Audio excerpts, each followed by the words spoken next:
if you haven't heard of ChatGPT, well, it's the writing chatbot that people are using to create content for a wide variety of things.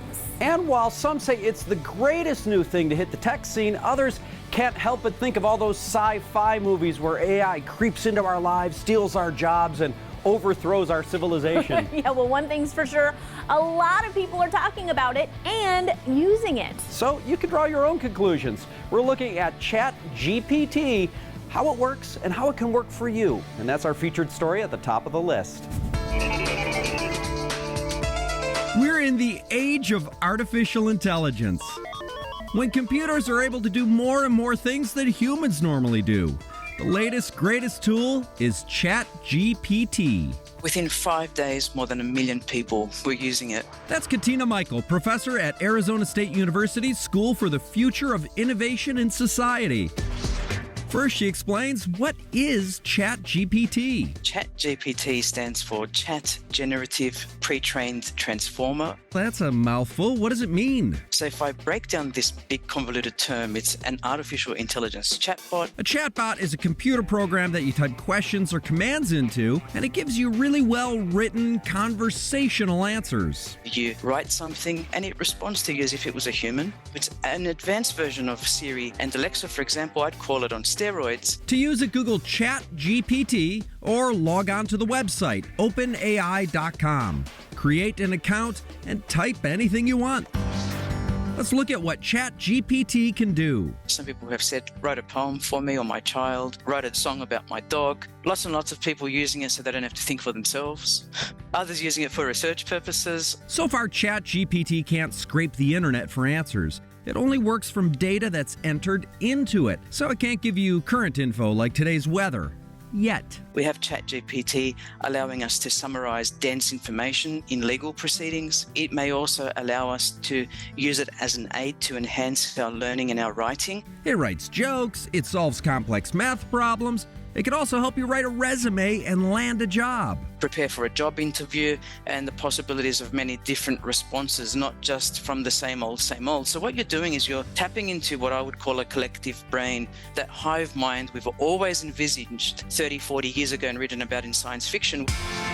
One of the main concerns people are voicing about ChatGPT is that it could take people's jobs. A lot of people have said, mid-level white-collar jobs might be using AI, particularly in the advertising copy space, drafting press releases, drafting legal documents. But Katina doesn't necessarily think so. I believe it'll be used more as an assistive aid, a human aid. It's always going to have humans in the loop for validation and expression and those minor corrections that machines don't really understand. They don't have empathy. Double check anything you use it for because it does make mistakes. You'll never get rid of all that disinformation, misinformation, and invalid data. She hopes people don't use it as a crutch too much. If we dull down our human faculties and stop using this thing called the brain, quite possibly there will be atrophy. Also, she says protect your personal information related to relationships, health, and legal issues. I think we need to be very careful about disseminating personal information because that data may well be used in the future to train future ChatGPTs. ChatGPT, AI at your fingertips, at the top of the list. Artificial intelligence is finding its way into every part of our lives, and that includes art.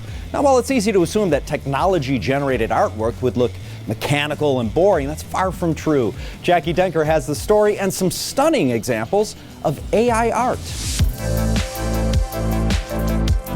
The word art encompasses everything from cave drawings to sculptures in the Vatican. And now there's a new way to create art with artificial intelligence, or AI. It's using algorithms and software on a computer to make certain predictions, to look at millions of data sets and have that interpreted in different ways.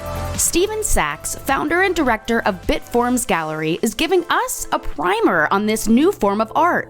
Lesson 1, like painting or sculpture, AI is just another medium. I'm not a big fan of saying digital art or AI art. It shouldn't be defined as that. It's artists utilizing these tools, digital tools in AI's case. The main tool is an AI art generator, like Midjourney and DALL-E 2. These are totally free to use and available to established artists and novices alike. DALL-E 2 is a new AI system from OpenAI. that can take simple text descriptions like a koala dunking a basketball and turn them into photorealistic images that have never existed before. So each time an artist tweaks a phrase or word, they get different results. You think just putting in text isn't complicated, but putting in the right words, making those right words mean something. And as those words evolve through AI, the artist has to determine what actually is going to have the most impact. Next up, a first-of-its-kind art show, Artificial Imagination, featuring works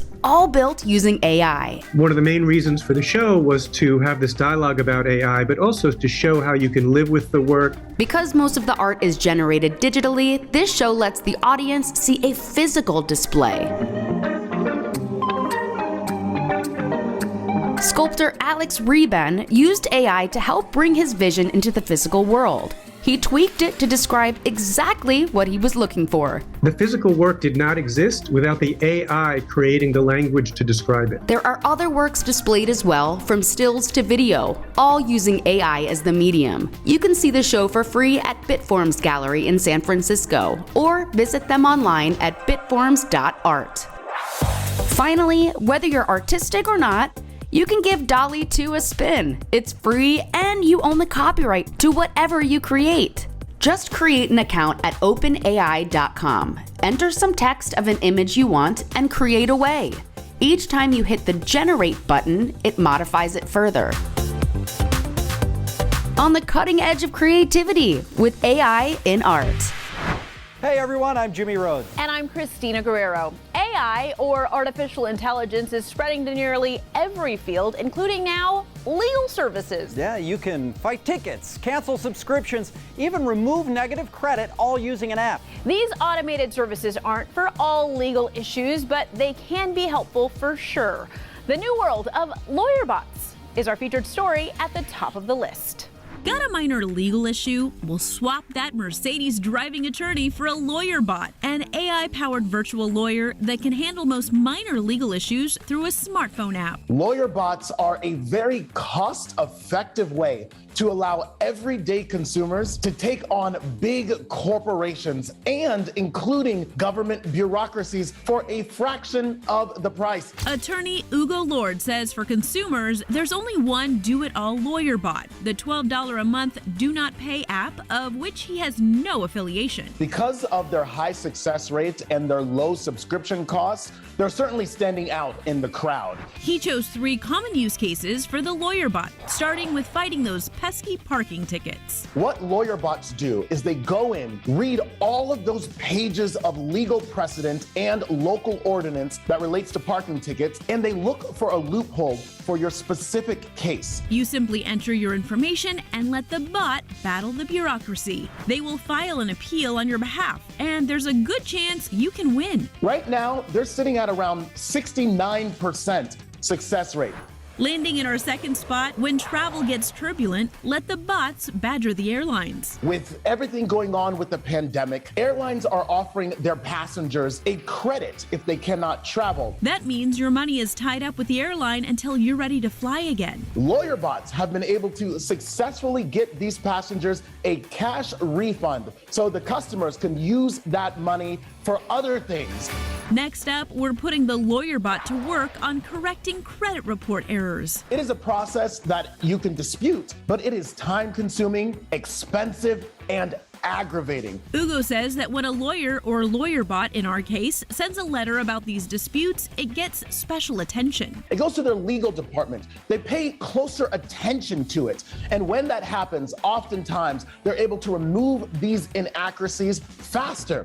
We'll wrap it up by getting out of those free trials with our bank accounts intact using a single-use virtual credit card. This is just a placeholder that has no credit line. It cannot be charged. What they do is set up a virtual credit card that protects not only your financial information, but it also protects you from receiving a surprise bill because you can cancel the subscription the day you sign up. For this and other uses, the Do Not Pay app has simple step-by-step instructions that vary depending on your region and the laws of your state. While Ugo sees the lawyer bot providing affordable legal access, he says to leave more complex matters like lawsuits, criminal cases and divorce to the humans. If you want to untie the knot, don't trust the bot. Go get yourself a professional. Getting some high-tech legal advice, lawyer bots are at the top of the list.